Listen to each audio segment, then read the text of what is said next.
বন্ধুরা আজকের আমার ভিডিওর বিষয়বস্তু হলো অ্যাজেলিয়া গাছের শীতের আগের পরিচর্যা।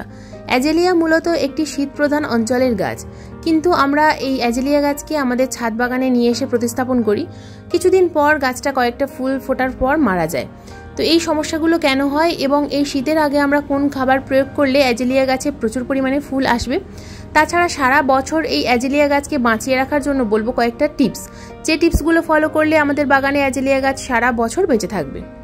সমস্ত কিছু জানতে হলে আজকের ভিডিওটা সম্পূর্ণ মনোযোগ দিয়ে দেখতে হবে বন্ধুরা, একটু স্কিপ করো না, স্কিপ করলে কিন্তু অনেক কিছুই মিস করে ফেলবে।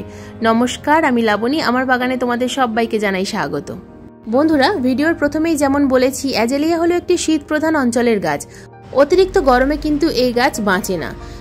তবে আমরা যদি এই অ্যাজেলিয়া গাছকে ঠিকঠাক মিডিয়ায় প্রতিস্থাপন করতে পারি, তাহলে কিন্তু এই গাছকে আমরা সারা বছর বাঁচিয়ে রাখতে পারবো।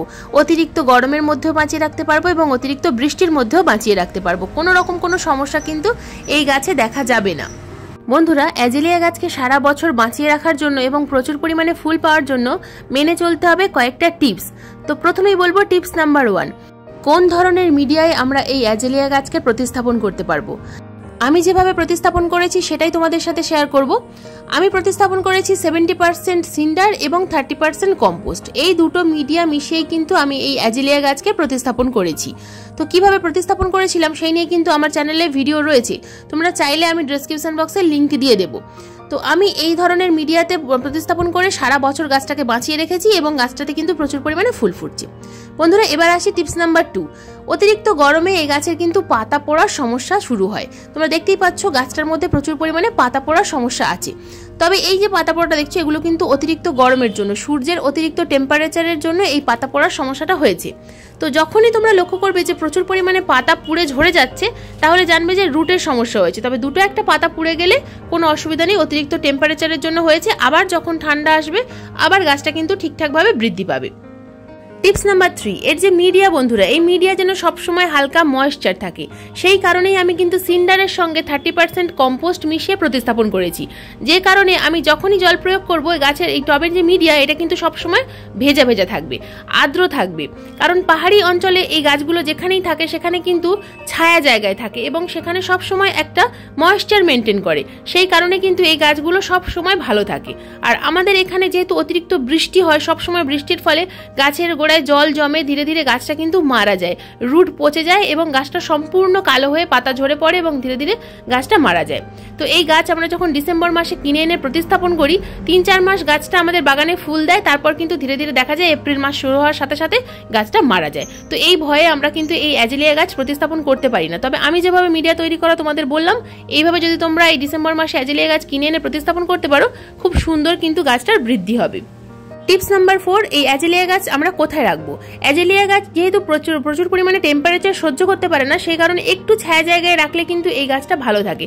কোনো বড় গাছের ছায়া রাখতে পারো অথবা কোনো শেডের নিচে রাখতে পারো, যেখানে দুপুরবেলার অতিরিক্ত টেম্পারেচার না আসে। অতিরিক্ত টেম্পারেচারের ফলেই কিন্তু এইরকম পাতাটা পুড়ে যায়। এখন যেহেতু মাঝে মধ্যে টেম্পারেচার অতিরিক্ত হাই হয়ে যাচ্ছে, সেই কারণে আমাদের কিন্তু এইরকমভাবে সানবার্ন হয়ে যাচ্ছে। তো পাতার এই সানবার্ন হয়ে যাচ্ছে, যে কারণে আমাদের গাছের পাতা অনেকটাই পুড়ে ঝরে পড়ছে। তো এটা নিয়ে চিন্তার কোনো কারণ নেই। বন্ধুরা এবার আসি টিপস নাম্বার 5। টিপস নাম্বার 5 হলো আমাদেরকে প্রত্যেক সপ্তাহে একবার করে এই গাছে কিন্তু ফাঙ্গিসাইড স্প্রে করতে হয়। শীতকালে অতটাও ফাঙ্গিসাইড স্প্রে করার প্রয়োজন পড়ে না, কিন্তু বর্ষাকালে খুব বেশি ফাঙ্গিসাইডের প্রয়োজন পড়ে। পাতায় প্রচুর পরিমাণে ফাঙ্গাসের আক্রমণ হয়।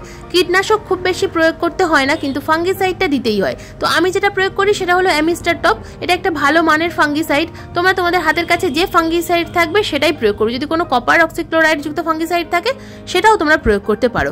যে কোনো ফাঙ্গিসাইড প্রতি সপ্তাহে একবার করে যদি স্প্রে করতে পারো, 7 দিন অন্তর অন্তর বা 10 দিন অন্তর অন্তর, তাহলে কিন্তু তোমাদের বাগানের প্রত্যেকটা গাছ ভালো থাকবে। শুধুমাত্র যে অ্যাজেলিয়া গাছ তা নয়, শীতের বাগানের যে কোনো গাছ বা গ্রীষ্মের বাগানের যে কোনো গাছ। এখন যেহেতু শীতকাল আসছে, তো এই অ্যাজেলিয়া গাছকে যদি আমরা প্রপার যত্ন করতে পারি, তাহলে কিন্তু আমাদের বাগানের অ্যাজেলিয়া গাছে খুব ভালো ফুল ফুটবে। তো তোমরা দেখতেই পাচ্ছ আমার বাগানের অ্যাজেলিয়া গাছগুলোতে কিন্তু প্রচুর পরিমাণে ফুল আসছে। টিপস নাম্বার 6, বন্ধুরা আমরা আমাদের এই অ্যাজেলিয়া গাছের রুটকে ভালো রাখার জন্য 15 দিন অন্তর অন্তর যদি 1 লিটার জলে 2 গ্রাম হিউমিক অ্যাসিড গুলে এই টবের মাটিতে প্রয়োগ করতে পারি তাহলে কিন্তু আমাদের বাগানের অ্যাজেলিয়া গাছগুলোর ভালো বৃদ্ধি হয়। তাছাড়া অ্যাজেলিয়া গাছের যে আমরা খাবারগুলো প্রয়োগ করি সেই খাবারগুলো সহজেই গাছ গ্রহণ করতে পারবে। গাছ যতই খাবার গ্রহণ করবে গাছে কিন্তু তত বেশি ফুল আসবে। তোমরা দেখতেই পাচ্ছ আমার গাছে প্রচুর পরিমাণে ফুল কিন্তু এই মুহূর্তে ফুটে রয়েছে। এখন সেপ্টেম্বর মাস, এই সেপ্টেম্বর মাসেও কিন্তু আমার অ্যাজেলিয়া গাছে ফুল ফুটছে আর সারা বছরই ফুল ফুটছে। অতিরিক্ত গরমেও কিন্তু আমার বাগানের অ্যাজেলিয়া গাছে ফুল ফুটেছে। বন্ধুরা এ তো গেল টিপসের কথা। এবার বলবো আমরা আমাদের বাগানের অ্যাজেলিয়া গাছে প্রচুর পরিমাণে ফুল ফোটার জন্য কি খাবার প্রয়োগ করব।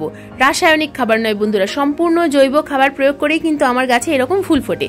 তো প্রথম যে খাবারটা আমি প্রয়োগ করব এই সিন্ডার মিডিয়াতেই, সেটা হলো ক্যালসিয়াম সমৃদ্ধ খাবার এবং ফসফরাস সমৃদ্ধ খাবার, ডিমের খোসার গুঁড়ো।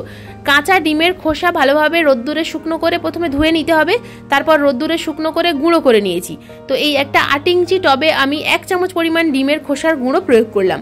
এই ডিমের খোসার গুঁড়ো কিন্তু 1 চামচই দিতে হবে, অতিরিক্ত দেওয়ার কোনো প্রয়োজন নেই। 1 চামচ ডিমের খোসার গুঁড়ো প্রয়োগ করার পর এরপর দ্বিতীয় যে খাবারটা আমি দেবো সেটা হলো চা পাতা। চা পাতার মধ্যে রয়েছে প্রচুর পরিমাণে ট্যানিক অ্যাসিড। তাছাড়া চা পাতা টবের মাটিকে অ্যাসিডিক করতে সাহায্য করে, যেটা এই অ্যাজেলিয়া গাছের জন্য ভীষণ প্রয়োজনীয়। আমরা জানি এই গাছগুলো কিন্তু পাহাড়ি জায়গায় বেশি দেখা যায়।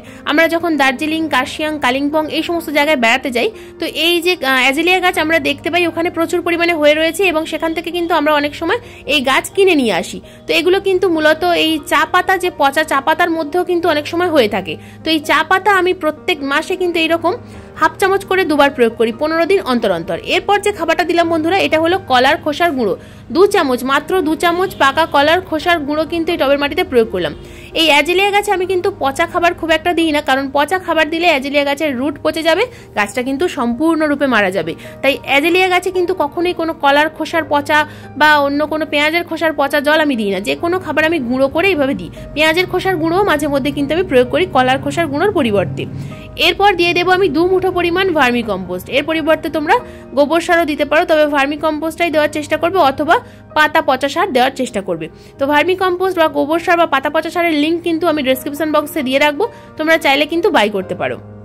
তো মোট এই 4টি খাবার একদম সম্পূর্ণ জৈব খাবার এই গাছে প্রয়োগ করলাম বন্ধুরা।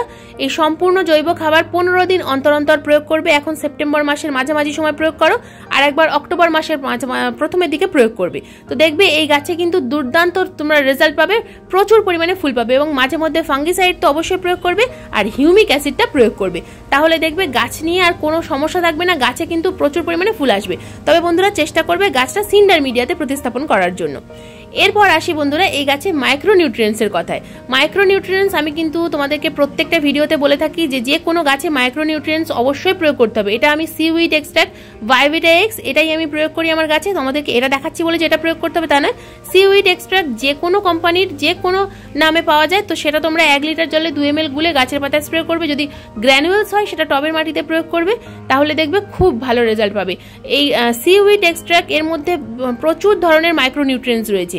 তো এটা যদি তোমরা গাছের পাতায় স্প্রে করতে পারো গাছে কিন্তু অটোমেটিক কুঁড়ি চলে আসবে, কোনো কিছু আর প্রয়োগ করার প্রয়োজনই পড়বে না। তো 15 দিন অন্তর অন্তর 1 লিটার জলে 2 ml গুলে এই ভাইভিটা এক্স আমি প্রয়োগ করি। তোমরা যে কোনো মাইক্রোনিউট্রিয়েন্টস প্রয়োগ করতে পারো, তবে বোরন সমৃদ্ধ মাইক্রোনিউট্রিয়েন্টস হলে গাছের জন্য ভালো। তো বন্ধুরা এই ছিল আমার অ্যাজেলিয়া গাছ নিয়ে আজকের ভিডিও। সেপ্টেম্বর মাসের এই যে পরিচর্যাটা দেখালাম এই পরিচর্যাটা করো, আর ডিসেম্বর মাসে আমি একটা অ্যাজেলিয়া গাছ এনে প্রতিস্থাপন করে তোমাদের দেখাবো। যদি তোমাদের মনে হয় যে অ্যাজেলিয়া গাছ তোমরা প্রতিস্থাপন করবে বাগানে, তাহলে তোমরা কিন্তু আমার ভিডিও দেখে প্রতিস্থাপন করতে পারো, আমার আগের ভিডিও দেওয়া রয়েছে।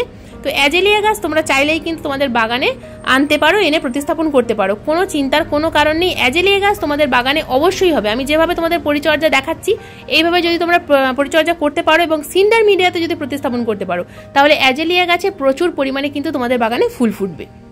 বন্ধুরা এই ছিল আমার অ্যাজেলিয়া গাছ নিয়ে আজকে সেপ্টেম্বর মাসের পরিচর্যা। ভিডিওটা কেমন লাগলো অবশ্যই কমেন্ট করে জানাবে। যদি কোনো প্রশ্ন থাকে অবশ্যই কমেন্ট বক্সে কমেন্ট করবে, আমি যথাযথ উত্তর দেওয়ার চেষ্টা করব। আজকের ভিডিওটা যদি ভালো লেগে থাকে তো প্লিজ একটা লাইক করো, শেয়ার করো, হাইপ করো। চ্যানেলে যদি নতুন বন্ধু হয়ে থাকো চ্যানেলটাকে সাবস্ক্রাইব করে পাশের বেল আইকনটা প্রেস করে দিও এরকম নিত্য নতুন ভিডিও দেখার জন্য। কারণ এই রকম নিত্য নতুন বাগান সংক্রান্ত ভিডিও কিন্তু আমি প্রত্যেক দিন ঠিক সন্ধ্যা 6টার সময় আপলোড করে থাকি। যদি বাগান সংক্রান্ত ভিডিও দেখতে চাও তাহলে অবশ্যই চ্যানেলটাকে সাবস্ক্রাইব করে পাশের বেল আইকনটা প্রেস করে দিও এবং আমি যখনই ভিডিও আপলোড করব ভিডিও নোটিফিকেশন তোমাদের মোবাইল স্ক্রিনে অথবা কম্পিউটার স্ক্রিনে পৌঁছে যাবে। বন্ধুরা, ভিডিও শেষে একটা কথা বলতে চাই, যদি ভিডিও ভালো না লাগে তো প্লিজ কেউ খারাপ কমেন্ট করো না। আমি চেষ্টা করি ভালো ভিডিও বানানোর। যদি খারাপ লাগে তো ভিডিও দেখো না, কিন্তু খারাপ কমেন্ট করো না প্লিজ। তো বন্ধুরা, আজকের এই ভিডিওটা সম্পূর্ণ মনোযোগ দিয়ে দেখার জন্য তোমাদের সবাইকে জানাই অসংখ্য অসংখ্য ধন্যবাদ।